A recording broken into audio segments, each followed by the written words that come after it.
नमस्कार, ज़्यादा न्यूज़ में आपका स्वागत है और मैं आपसे मुखातिब हूँ समीर अब्बास। मजहब नहीं सिखाता आपस में बैर रखना, हिंदी है हम वतन है हिंदुस्तां हमारा। यकीनन हिंदुस्तान इसलिए भी बहुत जाना जाता है तहजीब, तमीज़ और सभ्यता के लिए, क्योंकि यहाँ तमाम कौमें बहुत ही मोहब्बत और खुलूस से रहती हैं। और जब कौम और धर्म की बात होती है तो बरेली का जिक्र हर जुबान पर आता है। इसी का एक ही बहुत बड़ी बानगी और एग्जाम्पल हमारे सामने है। आप मेरे पीछे देख सकते हैं कि एक मस्जिद है, वो एक मंदिर से जुड़ी हुई है और इस मस्जिद का जो इतिहास है वो तकरीबन 100 साल से ज़्यादा पुराना है। और क्योंकि सेथल को इसलिए भी ख़ास कहा जाता है कि तमाम यहाँ कौमें हमेशा से मोहब्बत से खुलूस से रहती हैं। मैं चाहता हूँ कि अपनी बात दोनों रख के अपना परिचय देते हुए कि थोड़ा सा इसके बारे में बताएं कि सेथल का एक जो मोहब्बत है, खुलूस है, उसके बारे में और थोड़ा मंदिर मस्जिद के बारे में। मैं राजीव गुप्ता, लगभग 55 साल मेरी उम्र है। जो हिंदू मुस्लिम एकता की मिसाल हमारे सेथल की है, मैं चाहता हूँ पूरे हिंदुस्तान में इसी तरह लोग रहें और इसी तरह जीने का अंदाज सीखें। जी, तो इन्होंने कहा अगर जीने का अंदाज कहीं सीखना है तो सेथल से सीखा जा सकता है। हमें थोड़ा सा, मैं और आपसे ये भी चाहता हूँ थोड़ा सा ये बताएं, जो आपने अपनी आंखों से करीब 40 से 45 साल अपने होश में देखा है, तो किस तरह का माहौल देखा सेथल में और खासतौर से मंदिर में? कोई यहाँ ऐसा वो नहीं रहता। हम लोग सब एक दूसरे से मिलकर, आपस में मिलकर ही, कोई अगर मान लो समस्या भी होती तो एक दूसरे से मिलकर आपस में बैठकर ही समस्या का समाधान कर लेते हैं।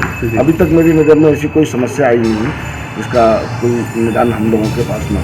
जी, अस्सलाम वालेकुम रहमतुल्लाहि ताला बरकातहू।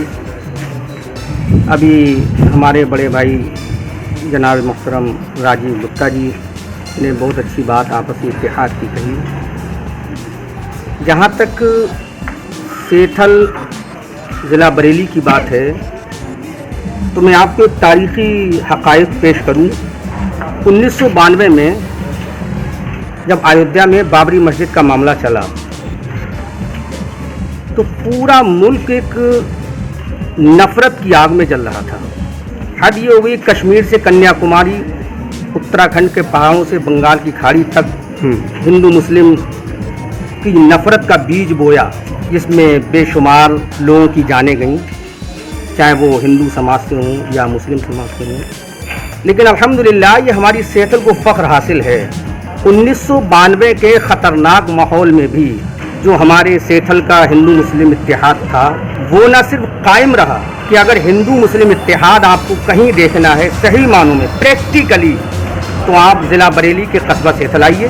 पूरी सेथल के लोगों को जो पैगाम दिया था, तो पैगाम इतना खूबसूरत पैगाम था कि सुनहरे हल्कों से लिखने के लायक समझता हूँ। उसकी मंजरकशी आज से काफ़ी ज़माने पहले अल्लामा इकबाल ने की थी। सारे जहाँ से अच्छा हिंदुस्तां हमारा, हम बुलबुलें हैं इसके ये गुलसिता हमारा, और मज़हब नहीं सिखाता आपस में बैर रखना, हिंदी है हम वतन है हिंदुस्तां हमारा। और उसी के बराबर में देखें, एक ये ठाकुर द्वारा बहुत बड़ा हमारे बुज़ुर्गों का बहुत पुराना मंदिर है।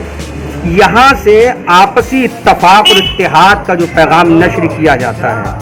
आज भी जब मैं अपने बड़े भाई राजीव गुप्ता जी के पास आता हूँ तो मुझे महसूस नहीं होता कि मैं किसी हिंदू से मिलने आ रहा हूँ। ऐसा लगता है कि मैं अपने ख़ानदान के किसी एक फ़र्द से मिल रहा हूँ। तो ये हमारी सेथल की एक बहुत बड़ी मिसाल है। तो ये तमाम चीज़ें इस बात को दर्शाती हैं कि आप मज़हब पर अमल कीजिए, लेकिन सही मानों में इंसानियत का पैगाम जब भी आप दे सकते हैं जब यूनाइट होकर, मुत्तहिद होकर एक प्लेटफॉर्म पर खड़े हों। जैसा कि बुखारी शरीफ की हदीस में अल्लाह के नबी ने फरमाया, तुम में कोई उस वक्त तक मोमिन नहीं हो सकता जब तक कि उसका पड़ोसी उससे महफूज ना हो। तमाम मज़ाहिब के लोग हिंदुओं के जब प्रोग्राम आते हैं वो शान और शौकत के साथ करते हैं, जैसे कि जन्माष्टमी है या होली है, दिवाली है, तमाम भाईचारगी के साथ मनाते हैं। तो सब मिल बैठ कर एक दूसरे के साथ करते हैं। तो ये बड़ी अच्छी मिसाल है जो भारत में मैं समझता हूँ। जैसा कि मौलाना साहब ने कहा कि हिंदुस्तान के बाहर कई मुल्कों में जा चुके हैं और उन्हें जो मोहब्बत और खुलूस सेथल में नज़र आया वो कहीं नहीं आया है। ठीक इसी तरह से गुप्ता जी ने भी कहा कि उन्होंने करीब अपनी 45 साल की ज़िंदगी में देखा कि जो सेठल में मोहब्बत और प्यार है वो उन्होंने कहीं नहीं देखा।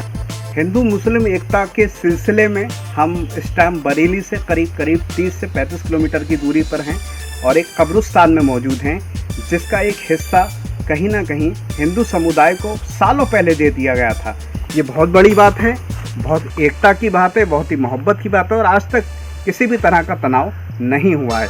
मेरे पीछे आप देख सकते हैं ये शमशान घाट है और खूबसूरत बात यह है कि इस कब्रिस्तान का एक हिस्सा है जो कि मोहब्बत, प्यार और खुलूस की सबसे बड़ी मिसाल भी है। और इसके ठीक पीछे जो है बराबर में कब्रें ही कब्रें हैं दूर तलक, लेकिन ये एक पूरा इलाका जो है हिंदू समुदाय को दिया गया और यही इस इलाके की सबसे बड़ी खूबसूरती है कि हमने मंदिर मस्जिद का जिक्र किया और मंदिर मस्जिद का जिक्र तब तक अधूरा है जब तक हम ये इलाका नहीं दिखाते।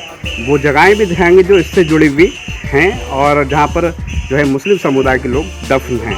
यही इस पूरे इलाके की खासियत है और ये इलाका बाकायदा दिया गया। अभी यहाँ कुछ काम चल रहा है, कंस्ट्रक्शन का काम चल रहा है, तमाम चीज़ें चल रही हैं और इसको और सौंदर्यीकरण जो होना चाहिए वो बहुत ही खूबसूरत मिसाल है कहीं ना कहीं, क्योंकि ये कब्रिस्तान जो है यहाँ पर शिया, सुन्नी और हिंदू समुदाय तीनों को पूरा अधिकार दिया गया है। वो तमाम दाह संस्कार करें अपने अपने जो इस दुनिया से रुखसत हो जाते हैं। इन तमाम बातों के साथ मैं समीर अब्बास, कैमरामैन सरताज हुसैन के साथ जस डाटा न्यूज़।